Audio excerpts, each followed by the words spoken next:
All right, drawing class, you are going to make a video where you show me how you're sighting with the 3 different types of sighting. And this will show me if you're doing it correctly, so I know when you're drawing, you know the correct way to do it. So I'm gonna walk you through in this video how to make your video so you can see what I'm doing. So the first thing you need to do is set up a still life. I did that here. Make sure that one thing in your still life is geometric so that you can measure angles.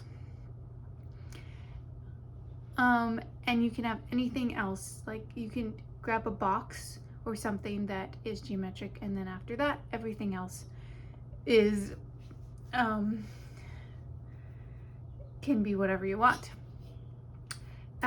I do have a tripod, so it's easier for me. You might need to hold your phone, which may make your video a little bit shaky. That's okay. If you can find a place to prop your phone up, that might help, so you don't have to worry about it shaking. Okay, but the reason I'm having you do this video is so that I can see if you understand how to hold your pencil and I can see you in action, because in the classroom I could see that, but I can't see it online. All right, the first type of sighting you want to do is where you measure a small object in relationship to a bigger object. Now you want to hold your hand out like your you want like your arm straight like this, and your thumb up here that you move up and down. So now usually I have you close one eye and I have you focus on the pencil. When I do that and I measure this cube down here, you see in the video it's totally wrong. So I want you for the video just to focus on the video instead of your pencil, and making sure your pencil's in the right place in the video. Now when you're doing this without a video, you aren't going to look at, you'll look at your pencil. But this way we can see how the top of my pencil and is the top of that little block, and it's hard to do this for a long period of time. And then the bottom of my pencil is the bottom of the block is at my thumb. So this is one, it's blurry, but that is one of those little blocks. So now I'm going to see how many of those little blocks are in the tall blocks. 1, 2, and about 2.5. So now I know when I'm drawing this little cube, if I drew this little cube, rectangular cube shape, this thing in relationship would be the size of 2.5 of those, because I measured it. So that's the first type of sighting. The second type is angle. So I'm going to take my pencil and I'm going to find an angle, and I'm going to move and line it up. See how it's perfectly lined up with the edge? Find another one. There we go.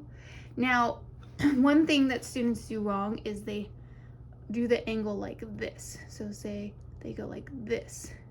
You really want to keep your pencil flat, like against a piece of glass, and then turn it like it's like a hand on a clock up.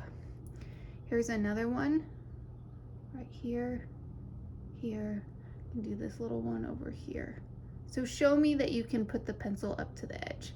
Again, it's a little bit wobbly. That's okay. Okay. The third type of sighting is relationship between other objects. So we can do a horizontal relationship. So let's see, the top or the bottom of this cube, if I line that up horizontally, we can see where it relates to this other cube right here. So it like hits about halfway in between there. So now I know when I'm drawing this one and this one where they are on the paper in relationship to each other. Now I'm going to do vertical.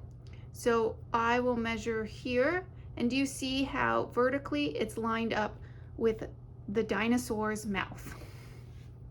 So now I know, sorry, I'm using my eyes. Focus on the camera, Stephanie. Now I know that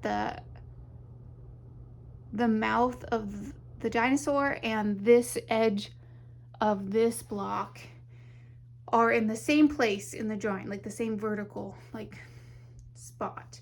They line up with each other. I might not realize that without doing sighting, so it's a good way to figure that out. And then the third part of relationships are vertical relationships. So it's similar to finding a vertical, except for you're doing 2 points. So like the tallest block versus the dinosaur head. Now I know the angle is about this. So when I'm drawing, I can draw a light angle in the same place, like the same type of angle. And I can draw that there. So now I know where the dinosaur's head goes and where the top of the block is in relationship. We can do that the same with the dinosaur head and the block down here. And I have a different angle to show that relationship. All right, so now you don't need this part in the video, but let me show you real fast how I get an angle and how I get it on the paper. So you can use different methods. One of them is a clock, where you kind of imagine the clock. But what I do is something different. So here's my paper. I'm gonna find the angle. Ugh, I keep using my eyes instead of the camera. Okay, I got the angle. Now I'm gonna move that angle onto the paper, and then I'm going to take another pencil and use it as a ruler and draw the angle on there.